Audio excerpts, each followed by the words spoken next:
Hello student, welcome back to my channel. कैसे हैं आप सभी लोग। आप लोग के एग्जाम्स होने वाले हैं जिसकी प्रिपरेशन आप लोगों ने स्टार्ट कर दी होगी, लेकिन बहुत इंपॉर्टेंट होता है उन क्वेश्चंस को देखना जो कि आपके एग्जाम में पूछे जा सकते हैं। तो आज की वीडियो में हम मोस्ट इंपॉर्टेंट क्वेश्चंस को डिस्कस करेंगे और आपकी ये 200 क्वेश्चंस की सीरीज रहेगी। पूरी 200 एमसीक्यूज आप लोग को मैं सॉल्व करवाऊंगी, जिसमें से काफी क्वेश्चंस आप लोग को अपने एग्जाम में डायरेक्टली देखने को मिल सकते हैं और बहुत से ऐसे क्वेश्चंस होंगे जिनसे रिलेटेड आपको चीजें देखने को मिलेंगी। तो एक्सप्लेनेशन को अच्छे से सुनिएगा, उसमें भी काफ़ी क्वेश्चंस आप लोग के सॉल्व हो जाते हैं। ये ऑर्गेनाइजेशनल बिहेवियर के आप लोग के पार्ट 1 है।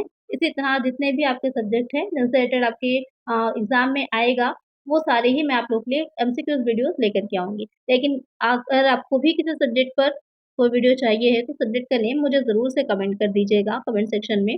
और इसकी पीडीएफ आपको मेरे टेलीग्राम चैनल पर मिल जाएगी। टेलीग्राम चैनल को ज्वाइन कर लीजिएगा। डिस्क्रिप्शन में भी लिंक मिल जाएगा और कमेंट सेक्शन में मैं पिन कर दूंगी उस कमेंट को, तो वहां से आप पीडीएफ के लिए टेलीग्राम चैनल को ज्वाइन कर सकते हैं। तो आइए शुरू करते हैं और यहाँ पर हम फर्स्ट क्वेश्चन लेते हैं। Which organisational model is based on power and formal authority. कौन सा संगठनात्मक मॉडल शक्ति और औपचारिक अधिकार पर आधारित है। सबसे फेवरेट क्वेश्चन है, मॉडल्स पे बहुत क्वेश्चन बनते हैं। ऑटोक्रेटिक मॉडल है, निरंकुश मॉडल, कस्टोडियल मॉडल, अभिरक्षक मॉडल जिसे कहते हैं, सपोर्टिव मॉडल, सहायक मॉडल, कोलोजियल मॉडल यानी कि सहयोगी मॉडल। तो यहाँ पे क्या कह रहा है कि कौन सा ऐसा ऑर्गेनाइजेशनल मॉडल है जो कि शक्ति और औपचारिक अधिकार यानी कि पावर और फॉर्मल अथॉरिटी की बात कर रहा है। तो जहाँ भी पावर और अथॉरिटी पर ज्यादा फोकस किया जाए, ज्यादा ध्यान दिया जाए, तो कौन सा मॉडल हो जाता है, वो सिंपल सा आपका निरंकुश यानी कि ऑटोक्रेटिक मॉडल हो जाता है। तो करेक्ट आंसर क्या हो जाएगा, ऑप्शन ए हो जाएगा। कस्टोडियल नाम से क्लियर है, जो कस्टडी में रखना है या अपनी उसमें रखना है, नहीं संरक्षा में रखना, संरक्षित रख करके काम होना। सपोर्टिव सहायता लेकर के, सहयोगी हो जाएगा कोलोजियल मॉडल। करेक्ट आंसर हमारा ऑप्शन ए हो जाएगा। नेक्स्ट है, what is the term for a stable set of characteristics and tendencies that determine those commonalities and differences in the psychological behavior of people। उन विशेषताओं और प्रवृत्तियों के स्थिर सेट को क्या कहते हैं जो लोगों के मनोवैज्ञानिक व्यवहार में समानताओं और अंतरों को निर्धारित करते हैं।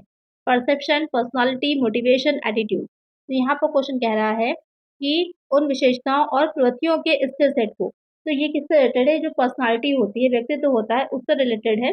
यहाँ पर मेनली क्या है कि ऑर्गेनाइजेशनल बिहेवियर में जो ऑर्गेनाइजेशन एक होती है, एक संगठन होता है, तो उस संगठन में कैसे बनता है, संगठन बनता है व्यक्तियों के समूह से। जो ग्रुप ऑफ पीपल होता है उसी से तो बनता है आपका ऑर्गेनाइजेशन। तो उनके बिहेवियर को समझना बहुत इंपॉर्टेंट होता है, वही ऑर्गेनाइजेशनल बिहेवियर है जो आपका सब्जेक्ट है। उसमें पर्सनालिटी को लोगों की समझना बहुत इंपॉर्टेंट होता है, जिससे कि हम ये पता लगा सके कि उनके साइकोलॉजिकल बिहेवियर में क्या सिमिलरिटीज हैं, क्या समानताएं हैं और क्या उनमें डिफरेंसेस हैं। तो करेक्ट आंसर हमारा ऑप्शन बी हो जाएगा। यहाँ बात पर्सनालिटी की जा रही है। चलिए नेक्स्ट है, the big five personality trait that describes someone who is responsible, dependable, persistent and organized is called। Big five व्यक्तित्व विशेषता जो किसी ऐसे व्यक्ति का वर्णन करती है जो जिम्मेदार, भरोसेमंद, दृढ़ और व्यवस्थित है कहलाती है।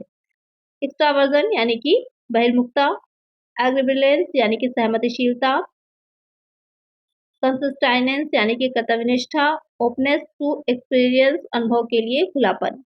तो यहाँ पर जो क्वेश्चन कह रहा है, जो बिग फाइव थ्योरी आपने पढ़ी होगी, ये भी मॉडल आपने पढ़ा ही होगा। हाँ, पर्सनालिटी का है ये, बहुत ही इंपॉर्टेंट मॉडल भी है। इसको जरूर से अगर नहीं पढ़ा है तो पढ़ लीजिएगा।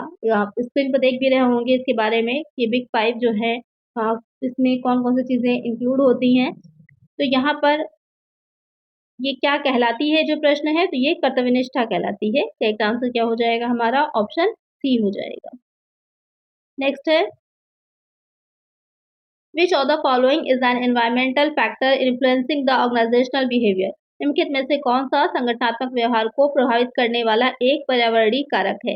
टेक्नोलॉजी, प्रौद्योगिकी, पर्सनालिटी, व्यक्तित्व, एम्प्लॉय परसेप्शन, कर्मचारी की धारणा, ग्रुप डायनेमिक्स, समूह गतिशीलता। क्वेश्चन यहाँ पे क्या कह रहा है कि इसमें से कौन सा following is an environmental factor, कौन सा जो है वो पर्यावरणीय कारक है जो ऑर्गेनाइजेशन के बिहेवियर यानी कि संगठनात्मक व्यवहार को इन्फ्लुएंस करता है या प्रभावित होता है, या उससे संगठनात्मक व्यवहार हमारा प्रभावित होता है। तो सबसे पहले तो यहाँ पर वो कौन सा फैक्टर होना चाहिए, एनवायरमेंटल फैक्टर होना चाहिए। तो यहाँ पर टेक्नोलॉजी की अगर हम बात करें, प्रौद्योगिकी, क्योंकि आज के टाइम में जितनी तेज़ी से डेवलपमेंट हो रहा है, रोज़ कुछ ना कुछ नया इन्वेंशन हो रहा है, जिससे कि हमारी जो अभी जिस पैटर्न पे हम काम कर रहे हैं या जो आपकी जो भी ह्यूमन पावर है, आपके पास ह्यूमन फोर्स है, वो सारी जिस पैटर्न पे काम कर रही है, वो क्या हो रहा है, पुराना होता जा रहा है। अपडेट होने की ज़रूरत हो रही है, बार-बार अपडेट होना पड़ रहा है। तो प्रौद्योगिकी टेक्नोलॉजी बहुत प्रभावित करती है आज के टाइम में। करेक्ट आंसर क्या हो जाएगा? ऑप्शन ए हो जाएगा। बाकी तीनों चीज़ें जो हैं ये आपके इंटरनल एनवायरनमेंट से जुड़ी हुई हो जाएँगी। ये वाली जो चीज़ है प्रौद्योगिकी, ये बहुत इम्पोर्टेंट हो जाएगी। करेक्ट आंसर हमारा ऑप्शन ए है। और ये ऐसी चीज़ है जो आपके कंट्रोल में भी नहीं होती और इसमें सिर्फ़ आपको क्या करना है, अपने आप को अपडेट करते रहना है। नेक्स्ट है according to Herzberg two factor theory which of the following is the hygiene factor. Herzberg के 2 कारक सिद्धांत के अनुसार निम्नलिखित में से कौन-सा हाइजीन स्वास्थ्य कारक है?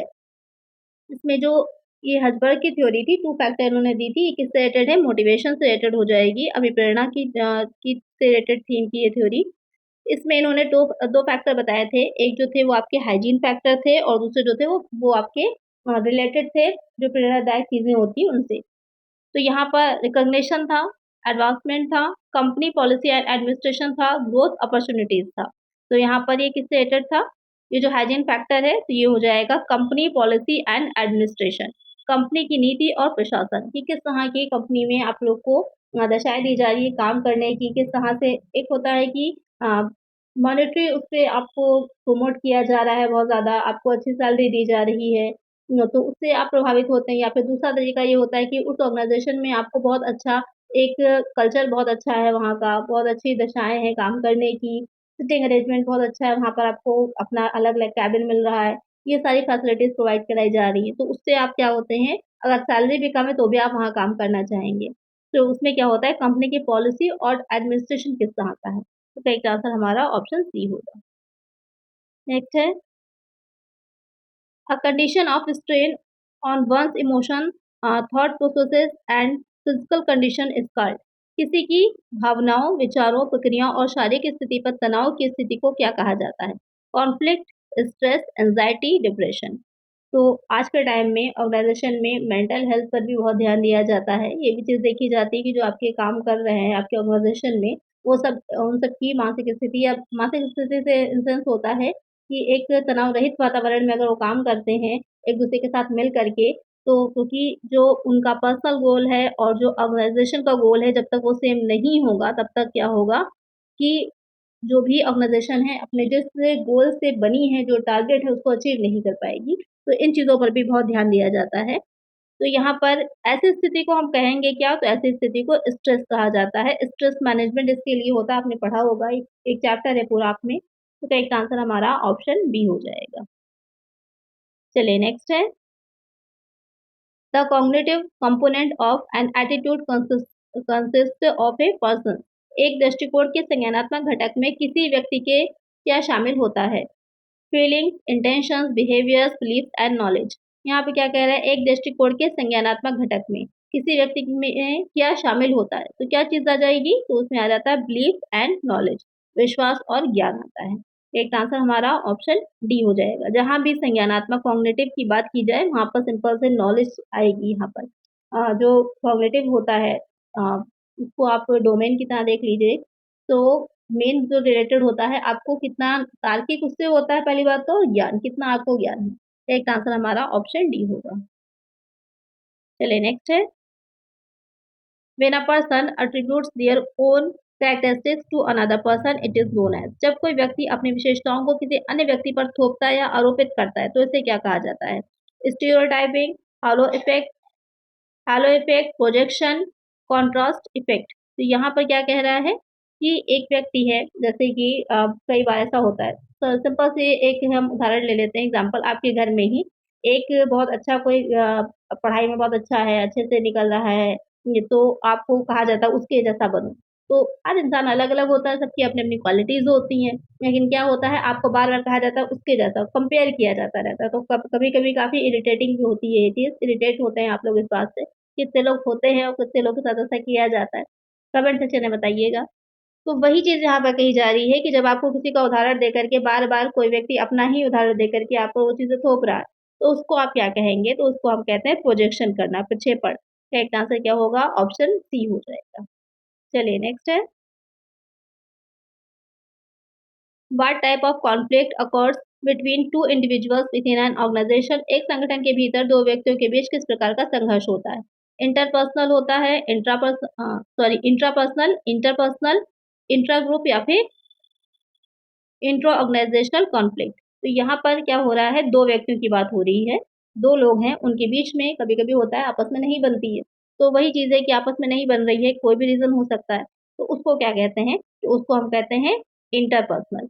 इंट्रापर्सनल जब आपको स्वयं से अंतरा व्यक्तिक मतलब हो जाता है कि आप कभी-कभी होता है ना कि आप आपके अंदर ही काफ़ी कॉन्फ्लिक्ट चल रहा होता है, आप खुद ही क्लियर नहीं हो पाता है कि आपको क्या करना है। तो आप जब स्वयं से लड़ रहे होते हैं, अपने ही अंदर जो उलझन होती है, तो उसको इंट्रापर्सनल बोलते हैं। जब किसी दूसरे व्यक्ति से होती है तो उसे इंटरपर्सनल बोलते हैं। एक आंसर हमारा ऑप्शन बी होगा। नेक्स्ट क्वेश्चन है, which leadership style involves a leader who centralises authority and dictates work method? किस नेतृत्व शैली में एक नेता शामिल होता है जो अधिकार को केंद्रित करता है और कार्य पद्धतियों को निर्देशित करता है? डेमोक्रेटिक स्टाइल हो जाएगा, लेजिस्लेटिव स्टाइल होगा, ऑटोक्रेटिक होगा, ट्रांसफॉर्मेशनल स्टाइल होगा। तो यहाँ पर जो कह रहा है कि किस नेतृत्व शैली में एक नेता शामिल होता है जो अधिकार को केंद्रित करता है। फिर अभी मैंने बताया ही था आपको, जहाँ भी अथॉरिटी को की बात आ जाए, पावर की बात आ जाए, सिंपल सा कौन आंसर हो जाएगा आपका? ऑटोक्रेटिक हो जाएगा, निरंकुश शैली हो जाएगी। लोकतांत्रिक में, डेमोक्रेटिक में तो पूरी तरह से आपको दिया जाता है मौका कि आप अपने अकॉर्डिंग काम करें, जैसे कि डेमोक्रेसी जो होती है। तो यहाँ पर लेजर फेरी वाला जो है, इसमें हस्तक्षेप यानी कि सुपरवाइज तो किया जा रहा है, लेकिन आपको फ्री छोड़ा जा रहा है कि आप अपने अकॉर्डिंग निर्णय ले सकें, पहल अपनी दिखा सकें। और ट्रांसफॉर्मेशनल तो परिवर्तनकारी ही हो जाएगा पूरा। तो करेक्ट आंसर यहाँ पर हमारा ऑप्शन सी होगा। नेक्स्ट क्वेश्चन है, the grapevine is a term used to describe which form of communication? Grapevine शब्द का प्रयोग संचार के किस रूप का वर्णन करने के लिए किया जाता है? फॉर्मल कम्युनिकेशन, डाउनवर्ड है, इनफॉर्मल है, हॉरिजॉन्टल है। तो यहाँ पर ग्रेपवाइन क्या होता है? अंगूरी लेदा संप्रेषण का दूसरा नाम इनफॉर्मल कम्युनिकेशन है। जिस तरह से अंगूर का एक गुच्छा होता है, जिसमें कि इस गुच्छे में क्या होता है, तो सारे अंगूर कोई एक तरीके से नहीं लगे होते, अलग अलग तरह से जुड़े होते हैं। तो इसी में जो आपका इस तरह से कुछ अंगूर का गुच्छा होता है।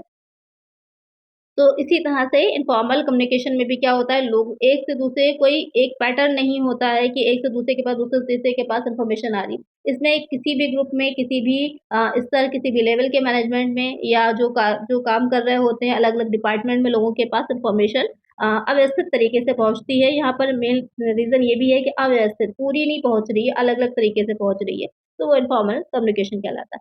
मतलब कहने का है कि मीनिंग ही बदल जाता है, पूरी तरह से अर्थ का अनर्थ हो जाता है। करेक्ट आंसर हमारा ऑप्शन सी रहेगा। नेक्स्ट क्वेश्चन है, what are the unwritten rules and expectations that govern the behaviour of group members called? समूह के सदस्यों के व्यवहार को नियंत्रित करने वाले अलिखित नियमों और अपेक्षाओं को क्या कहा जाता है? ग्रुप स्टेटस, ग्रुप नॉर्म्स, तो यहाँ पर समूह मानदंड ही कहा जाएगा, ग्रुप नॉर्म्स ही कहा जाता है, क्योंकि यहाँ पर अलिखित नियम और अपेक्षाएं जो हैं, यानी कि जो जो लोग हैं, ग्रुप के मेंबर हैं, उनको कंट्रोल तो कर रही है, लेकिन वो लिखित रूप में नहीं होती। लिखित रूप में है तो रूल्स बन जाएंगे, लिखित नहीं है, मानदंड है, समूह मानदंड है। करेक्ट आंसर हमारा ऑप्शन बी हो जाएगा। नेक्स्ट क्वेश्चन है, which stage of group development is characterized by conflict and competition among members? समूह विकास की किस चरण की विशेषता सदस्यों के बीच संघर्ष और प्रतिस्पर्धा है? फॉर्मिंग, स्टॉर्मिंग, नॉर्मिंग या फिर परफॉर्मिंग? तो यहाँ पर कह रहा है कि समूह विकास के जब कोई ग्रुप में डेवलपमेंट हो रहा है, तो कौन-सा चरण होता है जिसमें सदस्यों के बीच संघर्ष और प्रतिस्पर्धा होती है, यानी कि कौन-से स्टेज में क्या होगा, आपस में जो ग्रुप के मेंबर्स होते हैं, उनमें कॉन्फ्लिक्ट रहता है और कॉम्पिटिशन होता है, तो वो हो जाएगी स्टॉर्मिंग, यानी कि मंथन। मंथन का टाइम होता है, मतलब कहने का कि हर व्यक्ति अपने पास से सोच रहा है, समझ रहा है, डेवलप कर रहा है चीज़ों को, तो वो वाली स्टेज हो जाती है। तभी उसके क्या होते हैं, आपस में जो विचार होते हैं, उनके थॉट्स होते हैं, वो क्या होंगे, अलग-अलग होते हैं। करेक्ट आंसर हमारा ऑप्शन बी होगा। नेक्स्ट क्वेश्चन है, the shared values, beliefs and practices that shape the behaviour of people in an organization make up the? एक संगठन में लोगों के व्यवहार को आकार देने वाले साझा मूल्य, विश्वास और प्रथाएं किसका निर्माण करती हैं? ऑर्गेनाइजेशनल स्ट्रक्चर का, ऑर्गेनाइजेशनल कल्चर का, पॉलिटिक्स का या फिर डिजाइन का? तो यहाँ पे क्या कह रहा है, यहाँ पर मूल्य, विश्वास, प्रथाएं। तो जब भी बात इन चीज़ों की आ जाएगी वैल्यूज़ की, बिलीव्स की, प्रैक्टिसेस की, तो ये किसमें मिलती हैं? हमारे कल्चर में मिलती हैं, संस्कृति में मिलती हैं। तो करेक्ट आंसर हमारा ऑप्शन बी होगा। और एक ऑर्गेनाइज़ेशन का भी अपना एक अलग कल्चर होता है कि वहाँ पर किस तरह से किस पैटर्न पर चीज़ों को फ़ॉलो किया जाता है, तो वो उनका एक कल्चर बन जाता है। उसी तरह से आगे वो उसको लेकर के बढ़ते रहते हैं। करेक्ट आंसर हमारा ऑप्शन बी होगा।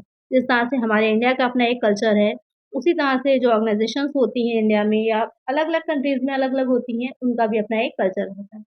नेक्स्ट है Bloom's expectancy theory states that motivation is the product of expectancy, instrumentality and Bloom के प्रत्याशा सिद्धांत में कहा गया है कि प्रेरणा प्रत्याशा, साधनता और किसका उत्पाद है? वैलेंस का, इक्विटी का, रीइंफोर्समेंट का, अचीवमेंट का। तो यहाँ पर सिंपल सा मूल्य का, वैलेंस का है। करेक्ट आंसर हमारा ऑप्शन ए है। तो यहाँ पर डायरेक्ट देख कर ही आप टिक कर सकते हो। ये बहुत ही मोस्ट इंपोर्टेंट क्वेश्चंस हैं, इनको बार-बार रिपीट करिएगा, अच्छे से पढ़िएगा क्योंकि ये आपके एग्ज़ाम में आने की बहुत चांसेस हैं।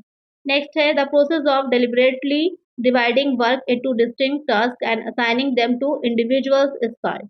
काम को जानबूझकर अलग-अलग कार्यों में विभाजित करने और उन्हें व्यक्तियों को सौंपने की प्रक्रिया कहलाती है। Job enlargement, enrichment, specialization, rotation. यहाँ पे क्या कह रहा है कि the process of deliberately dividing work into distinct, यानी कि डेलिबरेटरी जो वर्क है, काम है, उसको डिवाइड करना और उस टास्क को अलग-अलग लोगों को असाइन करना क्या कहलाता है? तो वो कहलाता है जॉब स्पेशलाइजेशन, कार्य विशेषज्ञता कहलाती है। एनलार्जमेंट जो है उसमें क्या होता है कि जब आपके कामों को बढ़ा दिया जाता है, एक ही स्तर पर आपके काम जो होते हैं वो बढ़ा दिए जाते हैं हॉरिज़ॉन्टल लेवल पे जो होता है, ये हो जाएगा आपका जब हॉरिज़ॉन्टल लेवल पे आपके जो काम होते हैं वो बढ़ाए जाते हैं, तो ये हो जाता है एनलार्जमेंट। और जब यही वर्टिकल लेवल पे बढ़ा दिए जाते हैं, तो ये क्या हो जाता है, ये वर्टिकल लेवल पे जब बढ़ाए जाते हैं तो एनरिचमेंट हो जाता है। तो दोनों के बीच में डिफ़रेंस में ध्यान रखिएगा। अक्सर ये पूछ लेता है जब आपके पोस्ट भी बढ़ेगी तो वर्टिकल वाला हो जाएगा और जब आपके सिर्फ़ काम बढ़ा रहे हैं, आप हैं वहीं पर, पोस्ट वही है आपकी, तो वो हॉरिज़ॉन्टल हो जाता है। और यहाँ पे क्योंकि अलग-अलग विभाजन हो रहा है तो स्पेशलाइज़ेशन हो रहा है। रोटेशन में आप एक जगह पर हैं, एक जगह से दूसरी जगह आपको अलग काम बिल्कुल डिपार्टमेंट दे दिया जाता है। तो ऐसा कभी-कभी इसलिए भी होता है कि आप ज़्यादा से ज़्यादा कामों को सीख सकें, तो रोटेशन में ये भी होता है। चलिए नेक्स्ट है which power base is derived from an individual's forward position or rank within an organization? कौन सा शक्ति आधार संगठन के भीतर किसी व्यक्ति के औपचारिक पद या रैंक से प्राप्त होता है? एक्सपर्ट पावर है, लेजिस्लेट पावर है, रेफरेंट पावर है, रिवार्ड पावर है। यहाँ पे कह रहा है कि कौन सा शक्ति आधार संगठन के भीतर किसी व्यक्ति के औपचारिक पद या रैंक से, तो जब आपको यानी कि किसी पोजीशन पे आप गए तो वहाँ पर आपको कुछ पावर मिलती है, तो वो क्या है? तो उसे हम क्या कहेंगे? वैध शक्ति है। वो आपको कोई अथॉरिटी दी जा रही, पावर दी जा रही, कोई पोस्ट पे आप असाइन हुए हैं, तो लेजिटिमेट पावर हो जाती है। चलिए नेक्स्ट है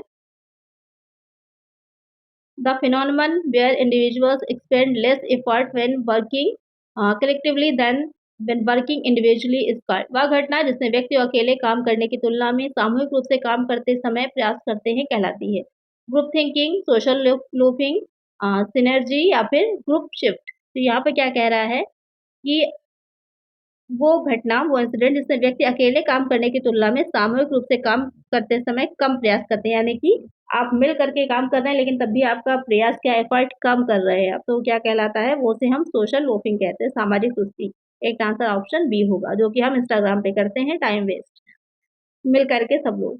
चलिए नेक्स्ट है which of the following is a major psychological barrier to effective communication. निम्नलिखित में से कौन सा प्रभावी संचार में एक प्रमुख मनोवैज्ञानिक बाधा है? Noise, distance, emotional state, poor lightning. बहुत ही आसान सा क्वेश्चन है। इसमें क्या कह रहा है? मेजर साइकोलॉजिकल बैरियर, यानी कि वो बैरियर का मतलब होता है वो बाधाएँ जो कि कम्युनिकेशन करने में, संप्रेषण करने में आती हैं, आपको आप तक किसी बात को उसी मीनिंग से पहुँचने में आ रही हैं, तो वो बैरियर्स कहलाती हैं। अब साइकोलॉजिकल उसमें से कौन-सी हैं? तो यहाँ पर कौन सा साइकोलॉजिकल है? जल्दी से इसका आंसर कमेंट कर दीजिए, इससे आसान आंसर कोई हो नहीं सकता। बहुत सिंपल सा है, अपने परख के देखिए कि आप जब कम्युनिकेट कर रहे होते हैं, तो कौन-सी ऐसी चीज़ है जो साइकोलॉजिकली आपको कम्युनिकेट करने में प्रॉब्लम कर रही है। इसका आंसर जल्दी से कमेंट करिएगा आप लोग कि करेक्ट आंसर इन चारों में से क्या है। चलिए नेक्स्ट है the process of managing and adjusting behaviour to cope with changing environmental demands is known as. बदलती पर्यावरणीय मांगों का सामना करने के लिए व्यवहार को प्रबंधित और समायोजित करने की प्रक्रिया को किस रूप में जाना जाता है? Perception, stress management, organizational adoption, conflict resolution. तो यहाँ पर क्या कह रहा है कि जो चेंजेस आ रहे हैं, एनवायरमेंटल डिमांड्स चेंज हो रही हैं, तो उसमें हमें अपना बिहेवियर को मैनेज करना और अडॉप्ट करना। उस प्रोसेस को क्या कहते हैं, उसे आप ऑर्गेनाइजेशनल अडॉप्शन कहते हैं, संगठनात्मक अनुकूलन कहते हैं। कि जब आप किसी संस्था में जाते हैं, वहाँ पर जो बॉस हैं, वो चेंज हो गए या जो मतलब मेन हेड था, मैनेजर था, वो चेंज हो गया। तो अब चेंज होने के साथ-साथ वहाँ पर वो और भी जो नया आएगा, तो कुछ चेंजेस करेगा। तो नए चेंजेस को आप जितने भी ऑर्गेनाइजेशन के लोग होंगे, वो सब अडॉप्ट करते हैं। तो उसे हम क्या कहते हैं ऑर्गेनाइजेशनल अडॉप्शन कहा जाता है। एक आंसर हमारा ऑप्शन सी है। तो आज के वीडियो में हमने 20 क्वेश्चंस को सॉल्व किया है। इसके बाकी क्वेश्चंस भी आपके 200 क्वेश्चंस की पूरी सीरीज़ रहेगी, लेकर के मैं आऊँगी। स्टेप बाय स्टेप अलग-अलग पार्ट आते रहेंगे। चैनल को सब्सक्राइब ज़रूर से कर लीजिएगा बाकी सभी पार्ट्स के लिए और कौन-से सब्जेक्ट पर आपको एमसीक्यूज़ वीडियो चाहिए है, तो सब्जेक्ट का नेम ज़रूर से कमेंट कर दीजिएगा। आज की वीडियो में इतना ही, मिलते हैं नेक्स्ट वीडियो में। Thank you.